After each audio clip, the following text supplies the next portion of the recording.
दोस्तों, आज की सबसे पहली और बड़ी खबर, झारखंड में 31 जनवरी तक के लिए बढ़ी पाबंदियां। दोस्तों, झारखंड में सरकार ने 31 जनवरी तक के लिए पाबंदियां बढ़ा दी है। राज्य सरकार ने कोरोना महामारी को देखते हुए जारी पाबंदियां 31 जनवरी तक के लिए बढ़ा दी।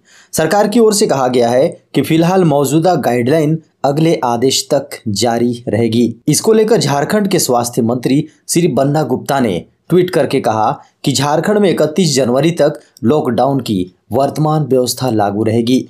जो भी पाबंदी या छूट वर्तमान परिप्रेक्ष्य में लागू है, उसे राज्य सरकार ने 31 जनवरी तक यथावत रखने का फैसला किया है।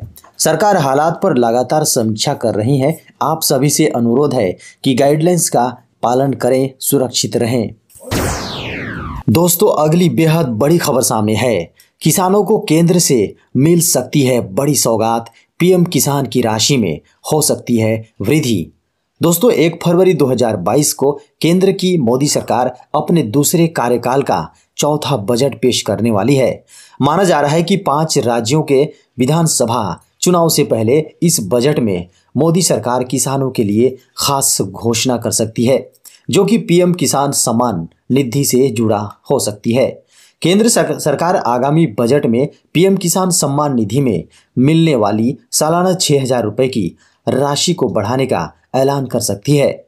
अभी तक किसानों को साल में 3 किस्तों में 6,000 रुपए मिलते हैं, जो आने वाले फाइनेंशियल ईयर से 8,000 रुपए हो सकते हैं। यानी किसानों को 2,000 रुपए सालाना अतिरिक्त राशि दी जा सकती है।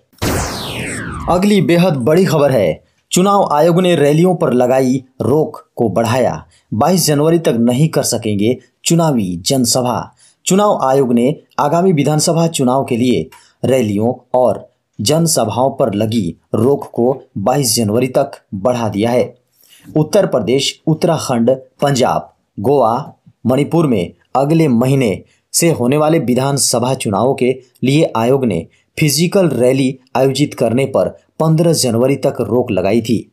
हालांकि आयोग ने राजनीतिक दलों को यह छूट दी है कि अधिकतम 300 व्यक्तियों की भागीदारी या हॉल क्षमता के 50% या राज्य आपदा प्रबंधन अधिकारियों द्वारा निर्धारित सीमा के तहत बंद संस्थानों पर बैठकें आयोजित की जा सकती हैं।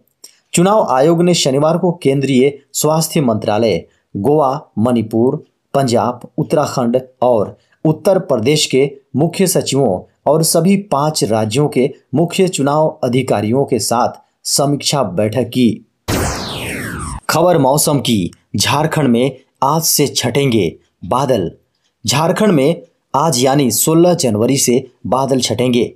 इससे न्यूनतम तापमान में गिरावट आएगी। हालांकि सुबह में कोहरा छाया रहेगा।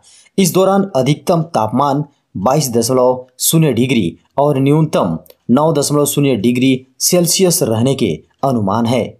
इसी तरह 17 जनवरी को न्यूनतम तापमान 9 डिग्री और 18 को 10 डिग्री सेल्सियस रहने का अनुमान है। पूरे झारखंड में शुक्रवार सुबह घने कोहरे के बाद दिन भर बादल छाए रहे। ठंडी हवाएं चली। शाम होते ही कई इलाकों में बारिश भी शुरू हो गई, जिससे कनकनी बढ़ गई है। पिछले 24 घंटे में राज्य में दिन के तापमान में लगभग 4 डिग्री सेल्सियस की गिरावट आई है। अब हर साल 23 जनवरी से होगी गणतंत्र दिवस समारोह की शुरुआत। गणतंत्र दिवस समारोह की शुरुआत 23 जनवरी को सुभाष चंद्र बोस की जयंती से शुरू होगी। इससे पहले बोस की जयंती को पराक्रम दिवस के रूप में मनाने की शुरुआत की गई थी। अब से हर साल गणतंत्र दिवस समारोह की शुरुआत 24 जनवरी के बजाय 23 जनवरी से शुरू होगी। ऐसा इसलिए किया जा रहा है ताकि इसमें स्वतंत्रता सेनानी सुभाष चंद्र बोस की जयंती शामिल की जा सके। मीडिया की खबरों को माने तो प्रधानमंत्री नरेंद्र मोदी सरकार के रुख के अनुकूल है, जो कि भारत के इतिहास और इस संस्कृति के अहम पहलुओं को मनाने पर ध्यान केंद्रित कर रही है। उन्होंने रेखांकित किया है कि इससे पहले बोस की जयंती को पराक्रम दिवस के रूप में मनाने की शुरुआत की गई थी। दोस्तों, बेहद बड़ी खबर सामने है। झारखंड में असिस्टेंट प्रोफेसर पदों पर निकली बम्पर भर्तियां। दोस्तों, झारखंड में जेपीएससी सहायक प्रोफेसर भर्ती 2022 अधिसूचना JPSC.NIC.in पर जारी कर दी गई है।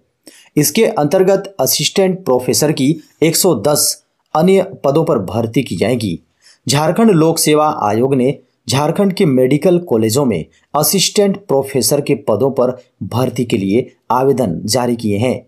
आवेदक जेपीएससी की आधिकारिक वेबसाइट jpsc.nic.in पर जाकर ऑनलाइन आवेदन कर सकते हैं। इस भर्ती के अंतर्गत कुल 110 पदों पर बहाली की जाएगी। आवेदन जमा करने की आखिरी तारीख 8 फरवरी 2022 है। आवेदक शैक्षिक योग्यता, अनुभव, चयन मानदंड और अन्य जानकारियां jpsc.nic.in पर जाकर देख सकते हैं। कोरोना को लेकर दुनिया भर के डॉक्टरों ने चिताया, न दोहराएं दूसरी लहर जैसी गलती। दुनिया भर के डॉक्टरों ने केंद्र, राज्य सरकारों, इंडियन मेडिकल एसोसिएशन को पत्र लिखकर कोरोना महामारी की दूसरी लहर के दौरान की गई गलती को नहीं दोहराने के लिए कहा है। साथ ही उन टेस्ट और दवाओं का अधिक उपयोग नहीं करने की सलाह दी है जिनके कोरोना महामारी के इलाज में कारगर होने के अधिक सबूत नहीं मिले हैं। पत्र में डॉक्टरों ने कहा है कि इस महामारी की अनिश्चितताओं के बीच क्लिनिकल मैनेजमेंट को लेकर उच्च गुणवत्ता वाला एक उचित गाइडेंस मौजूद है। साथ ही पत्र में कहा गया है, इस बात के सबूत मिले हैं कि साल 2021 में कोरोना के दूसरी लहर के दौरान हुई गलती को फिर से दोहराया जा रहा है। इस गलतियों में vitamin combination, azithromycin, doxycycline, hydroxychloroquine, favipiravir और आइवरमेक्टिन जैसी दवाओं का उपयोग शामिल है।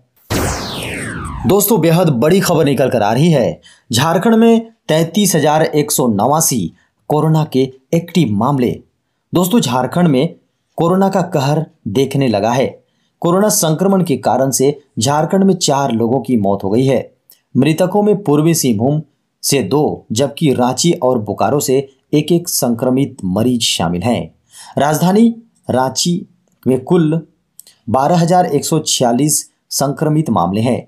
जिले में कुल 89,097 मरीज डिस्चार्ज हो चुके हैं। सबसे अधिक कोरोना के 1,03,55 नए मामले रांची से ही मिले हैं।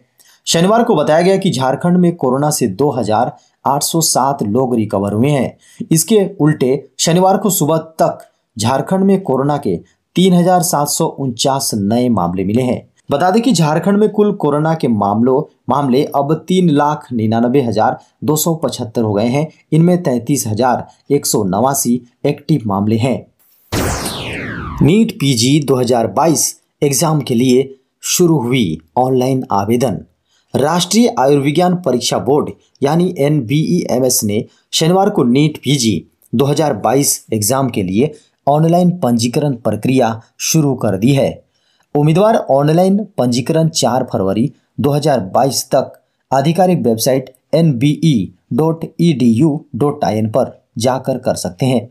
इस परीक्षा 22 मार्च 2022 को आयोजित की जाएगी। इच्छुक अभ्यर्थी वेबसाइट पर जाकर नीट पीजी 2022 के लिए पंजीकरण प्रक्रिया के लिंक पर क्लिक करते हुए ऑनलाइन आवेदन कर सकते हैं। छात्रों को रजिस्ट्रेशन, परीक्षा तिथि व अन्य जानकारियां ऑनलाइन माध्यम से उपलब्ध कराई गई हैं। उम्मीदवार अपने आवेदन प्रक्रिया को अच्छी तरह से जांच करते हुए पूरा करें। सामान्य श्रेणी के उम्मीदवारों के लिए नीट पीजी 2022 परीक्षा के लिए आवेदन शुल्क 4,250 रुपये है, जबकि SC, ST और PWD उम्मीदवारों के लिए आवेदन शुल्क 3,250 रुपये है।